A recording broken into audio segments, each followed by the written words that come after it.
Some people give affection the way others give attention, quietly, constantly, without asking if it is wanted. This is not romance, it is not generosity, it is not kindness misunderstood. It is a steady leaning outward, a habit of reaching before being reached for. It lingers across years, not moments, shaping how they attach, forgive, wait. From the outside, they function well, reliable, warm, emotionally fluent. Inside, something is missing. Unnamed, never requested, rarely received. It feels familiar, safe and exhausting, like breathing for others while forgetting your own air entirely alone. This is the psychology of people who overlove.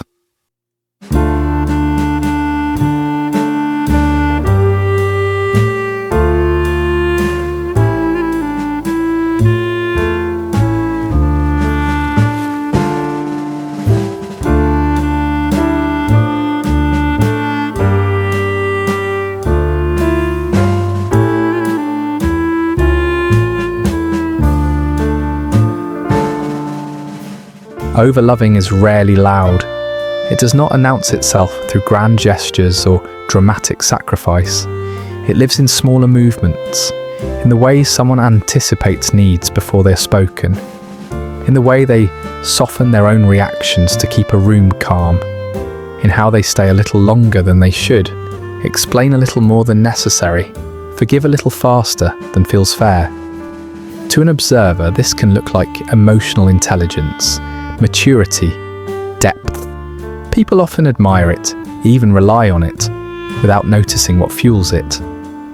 Psychologists have long noticed that some forms of care are less about generosity and more about orientation, a posture toward others that becomes automatic.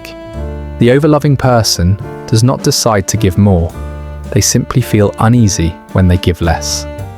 There is a subtle internal tension when they hold back, as if restraint itself were a kind of danger.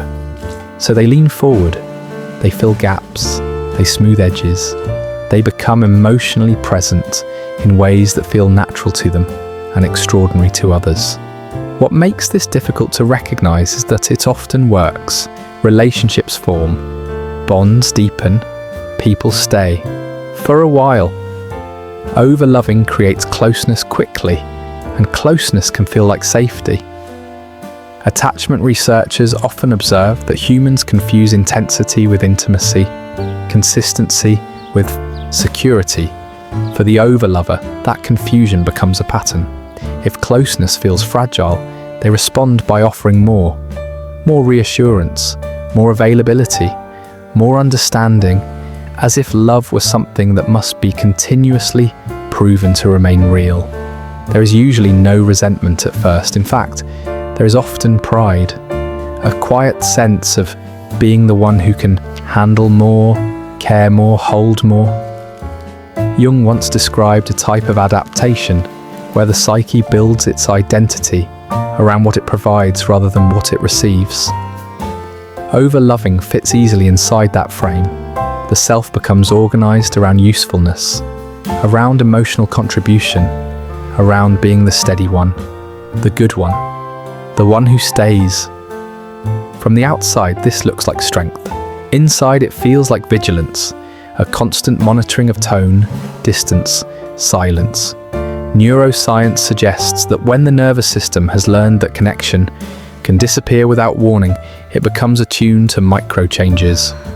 A delayed message, a shorter reply, a shift in warmth. The body responds before the mind has time to interpret. Overloving, in this sense, is not just emotional, it is physiological, a way of regulating uncertainty by increasing output. Many overloving people are not dramatic or needy. They are composed, thoughtful, they often dislike conflict and rarely demand reassurance directly. Instead, they offer it preemptively. Clinicians frequently see this pattern in people who learned early that stability was something you maintained, not something you could assume. Love did not arrive and stay on its own. It had to be earned, managed, sustained through attentiveness. This is where the trait begins to take shape. not in one defining moment, but across repetitions. Moments where care was rewarded with closeness, where emotional labor kept things together, where being perceptive, helpful, accommodating made environments feel safer. Over time, the psyche draws a conclusion. My presence matters most when I am giving. My value is clearest when I am needed. And slowly, almost invisibly, love becomes something you perform rather than something you expect. The paradox is that overloving often produces exactly what it fears. When someone gives too much too consistently, it can blur the line between mutuality and reliance. Others may come to expect the warmth without noticing the cost, or they may feel subtly overwhelmed by an intensity they did not ask for, but do not know how to refuse. When distance appears, as it inevitably does, the overlover feels it as confirmation. I did not give enough. I should have noticed sooner. I should have tried harder. What rarely enters awareness is how little space remains for their own emotional reception. Winnicott wrote about the false self as a structure built to preserve connection at the expense of authenticity. Overloving is not false in intention, but it can become false in direction. Feelings move outwards so reliably that inward needs become difficult to locate. When someone finally asks, "What do you want?" the question can feel strangely disorienting, like being asked to name a colour you have not seen in years. There is often an early atmosphere behind this, not always neglect, not always overt loss. Sometimes it is simply inconsistency, care that was present but unpredictable, warmth that arrived in waves, attention that had to be sensed and responded to quickly. Children in such environments learn to read rooms. They learn when to lean in and when to disappear. They learn that love is responsive, not stable, and responsiveness becomes a skill. As adults, this skill does not fade. It refines itself. The overlover becomes adept at emotional timing. They know when to send the message, when to check in, when to offer reassurance disguised as casual conversation. It feels intuitive, almost elegant. But beneath it is a quiet anxiety, not always conscious. That connection requires constant maintenance, that if they stop moving, something will collapse. Neuroscience suggests that brains shaped by relational uncertainty develop a bias toward action under ambiguity.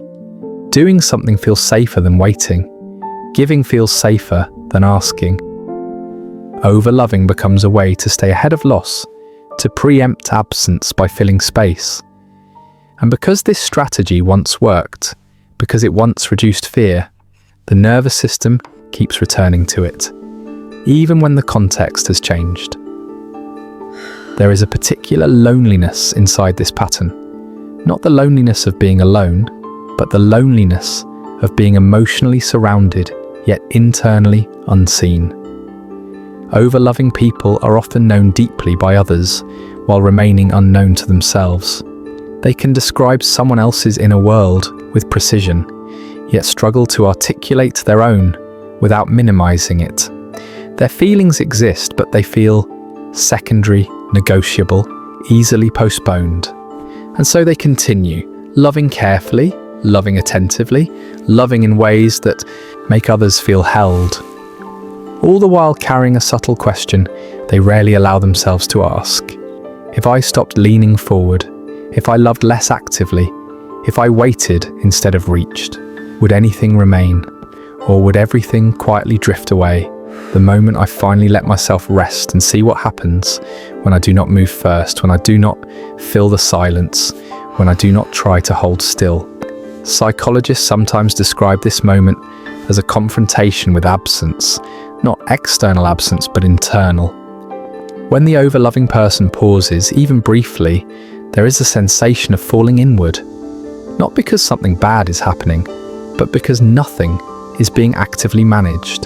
The quiet feels exposed. The body waits for a signal that does not arrive. And in that waiting, old assumptions surface. That love requires motion. That connection is something you keep alive through effort. That stillness is risk. This is where the shadow of overloving lives, not in affection itself, but in the fear that affection is the only stabilizing force available. The paradox is subtle. Overloving creates connection, yet it also prevents the overlover from discovering whether connection would exist without constant contribution. The question remains unanswered. Would they be chosen if they did less? Would they be stayed with you if they stopped holding everything together? Jung spoke of the shadow as the part of the psyche that contains what we do not allow ourselves to know. For the overlover, the shadow is not selfishness or cruelty. It is need, desire, expectation, the quiet hope of being met halfway. These wishes are not dramatic, but they feel dangerous. To want openly feels like leaning backward without knowing who, if anyone, is behind you. Neuroscience suggests that when early bonds taught the nervous system to associate safety with vigilance, relaxation can feel like threat. The body has learned that calm comes after effort, not before it. So when the overlover tries to receive, tries to wait, there is discomfort, a sense of wrongness, as if they are breaking an unspoken rule. The rule says, love flows outward. Stability is something you create. Do not ask for too much. This shapes how they experience intimacy. They are often deeply loyal, emotionally attentive, sincerely invested. They remember details others forget. They notice moods before they are named. They offer reassurance without being asked. But when it comes time to receive the same care, there is hesitation. Compliments slide off. Support feels undeserved. Consistency feels suspicious. They are more comfortable being the container than being contained. Clinicians frequently observe that people who overlove struggle not with connection, but with mutuality. They give freely, but receiving feels awkward, even intrusive. Not because they do not want care, but because care disrupts the identity they have built. If love arrives without effort, what does that mean about their role? If someone stays without being managed, what happens to the vigilance that once kept them safe? There is often grief here, though it is rarely recognized as such. Grief for the version of love that did not require constant tending. Grief for the simplicity of being chosen without performance. Grief for the self that could rest inside connection rather than work to sustain it. This grief does not announce itself.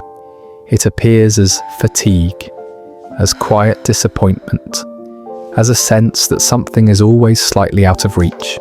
And yet, overlovers are rarely bitter. Their care is genuine. Their warmth is real. They do not love as a strategy. They love as a reflex. Attachment researchers often note that early adaptations are not mistakes. They are intelligent responses to the environments in which they formed. Overloving once made sense. It reduced uncertainty. It preserved closeness. It kept relationships alive long enough to feel safe. The problem is not that the pattern exists, but that it remains, unquestioned. When overlovers encounter distance, they often turn inward with blame rather than curiosity. I should have known.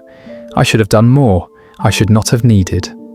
The focus stays on output, not on the structure that made such output feel necessary. And so the cycle continues, not because they are unaware, but because the alternative feels unfamiliar. There is a moment, usually subtle, when recognition begins. Not a dramatic realization, but a quiet noticing. A sense that the exhaustion they feel is not from loving too deeply, but from loving alone in the same direction over and over. From being emotionally present without being emotionally held. From giving without the experience of being received in equal measure. This recognition does not immediately change behavior.